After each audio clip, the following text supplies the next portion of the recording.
নেওয়ার করা হয়েছে। এরপর সেনা উপস্থিতি বাড়ানো হয়েছে। আমরা এতক্ষণ দেখছি যে মূল সড়কে সদস্যদের 3টি আর টহল দিচ্ছিল এবং এই নিষিদ্ধ আওয়ামী লীগ এবং লীগের যে নেতাকর্মী তাদেরকে সরিয়ে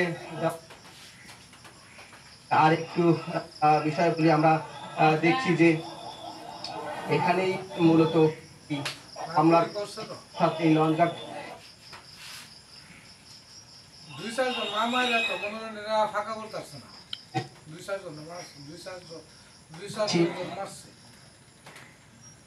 সদস্য রয়েছে, এপিবিএন সদস্যরা রয়েছে। একটি সম্মিলিতভাবে তারা আসলে এটি এই যে শৃঙ্খলা অবস্থা হয়েছে হামলা চালানো হয়েছে, উপর হামলা চালানো হয়েছে।